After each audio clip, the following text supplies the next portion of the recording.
Os Apócrifos. Livro de Melquisedeque. A história de um vaso.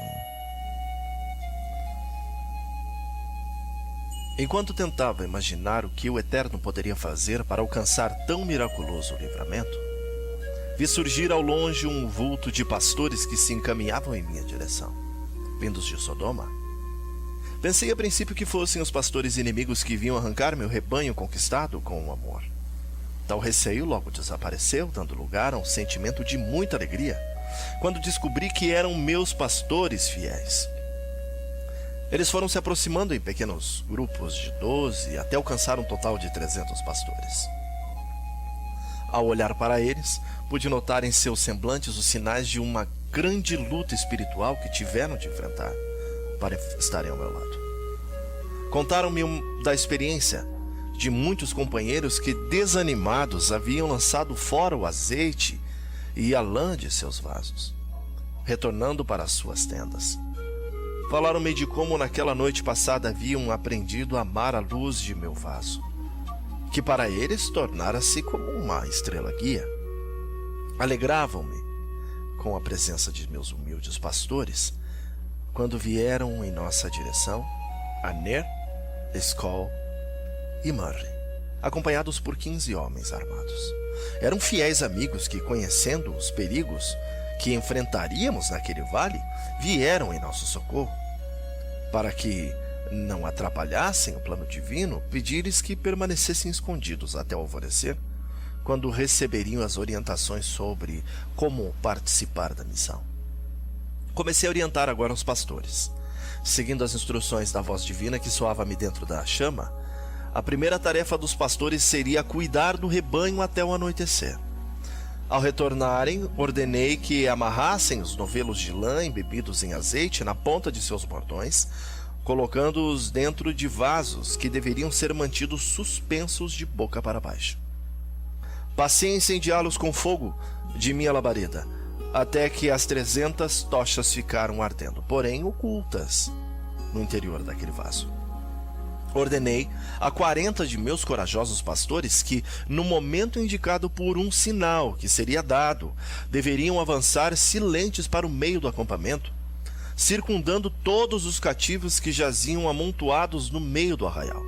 Ao mesmo tempo, os 260 pastores restantes deveriam circundar todo o acampamento, aguardando pelo sinal de quebrarem os vasos com os chifres. Orientado pela voz da chama, indiquei-lhes os sinais. Quando a última tocha se apagasse no acampamento, deveriam ficar atentos, pois uma pequena lamparina seria acesa por um dos cativos. Assim que a lamparina começasse a arder, deveriam correr cada um para o seu lugar, evitando qualquer ruído para que não fossem notados. O sinal para quebrarem os vasos com os chifres, erguendo bem alto a tocha, era o apagar da lamparina. Depois dessas orientações, os 260 pastores, ocultos pela sombra da noite, se espalharam pelo vale e ficaram esperando pelo momento de se posicionarem ao redor do acampamento. Enquanto isso, os 40 se posicionaram próximos às passagens mais vulneráveis, através do qual haveriam de alcançar os cativos. Já era alta noite quando a tocha do último soldado apagou-se, sobrevindo completa escuridão e silêncio sobre o arraial. Entre os cativos havia um homem naquela noite que vivia a maior angústia da sua vida. Era o meu sobrinho, que depois de tornar-se alvo de tantos abusos e humilhações, tomara conhecimento do castigo que os aguardava pelo alvorecer. Naquela noite, Ló tinha seus pensamentos voltados para o seu tio. Lembrava-se com arrependimento do momento em que me deixara junto ao carvalho de Manre, mudando-se para as campinas de Sodoma. Em seu desespero, sentiu o desejo de rever a minha face e pedir-me perdão por ter se afastado de mim. Justamente naquele momento, Ló foi atraído pelo brilho de uma tocha que ardia sobre o outeiro. Ao fitar o brilho, imaginou estar tendo uma visão, pois o mesmo revelava-lhe a face de seu querido tio. Querendo mostrar-me o seu rosto, Ló apalpou em meio às trevas até encontrar uma pequena lamparina que trouxera em seu alforje. Frustrado, percebeu que não havia nela nenhum azeite. Concluiu que aquela lâmpada apagada e seca era um símbolo de sua vida vazia e sem fé. Ao desviar os olhos de meu rosto iluminado pela chama do vaso, num desesperado gesto de fé, Ló apalpou o pavio de sua lamparina, descobrindo haver nele um restinho de azeite.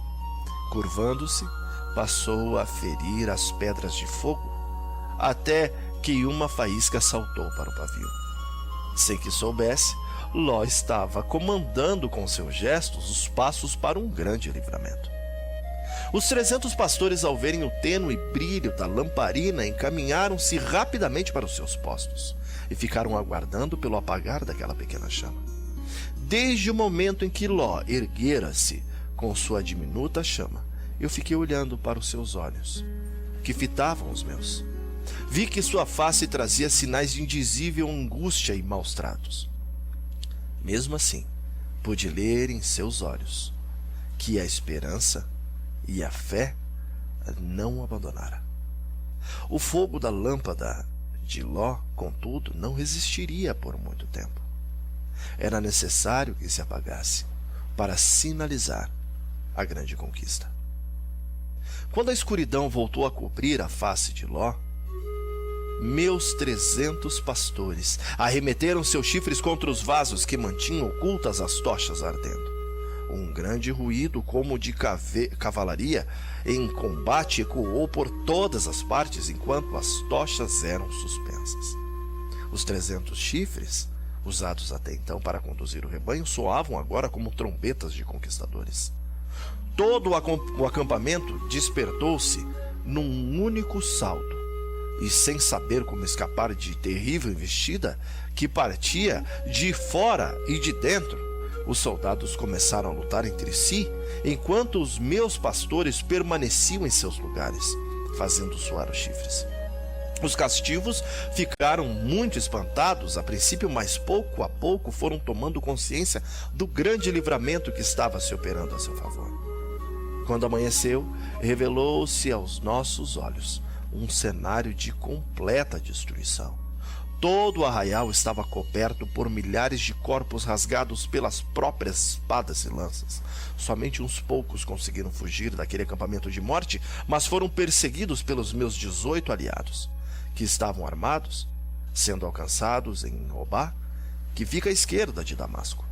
Enquanto isso, os cativos, agora libertos, recuperavam todas as riquezas que haviam sido saqueadas pelos inimigos. Do cimo do outeiro, enquanto eu vibrava com alegria dos cativos naquela manhã de liberdade, ouvi a voz do Eterno falando-me do meio da chama.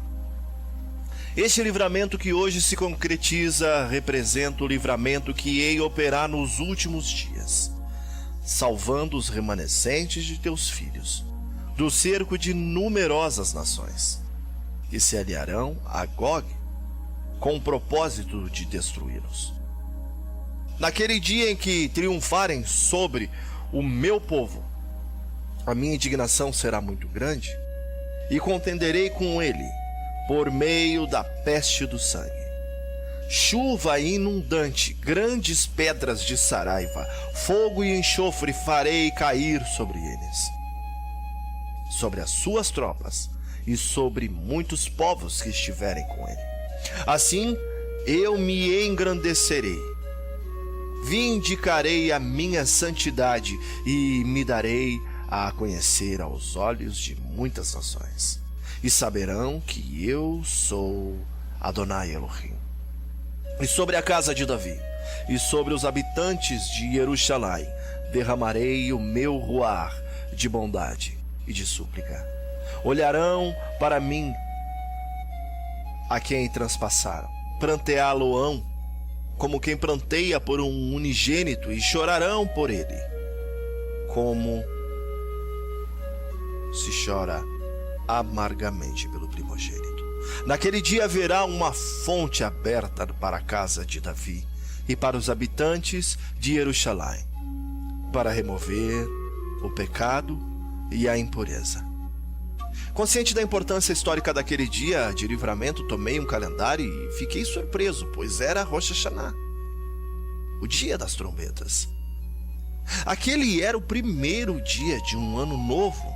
10 dias depois viria o Yom Kippur, o dia da purificação de pecados. No dia 15, teria lugar a festa de Sukkot, a alegre festa das colheitas do outono. A chama, que para mim tornara-se uma representação do Messias prometido, apagou-se no momento em que eu desci ao encontro dos pastores e de muitos outros cativos agora libertos. Cheios de alegria e de admiração, todos queriam saber como tornara-se possível tão grande livramento somente com a utilização daquelas tochas e chifres. Falei-lhes então da importância daquele fogo que se desprendera do altar para libertá-los naquele vale, identificando-o como um Messias Salvador. Ao ver que todos carregavam em seus corpos e mantos a sujeira da escravidão, convidei-os a seguirem-me até o rio Jordão, onde todos poderiam banhar-se para a purificação de seus pecados. Somente 3 pessoas entenderam e atenderam o convite: Ló e suas 2 filhas mais novas. Os demais retornaram contaminados para suas casas. Antes de partir, o rei de Sodoma veio ao meu encontro, prometendo dar-me todas as riquezas recuperadas naquela manhã. Eu recusei sua oferta, para que jamais alguém possa dizer que eu me enriqueci com aquele saque.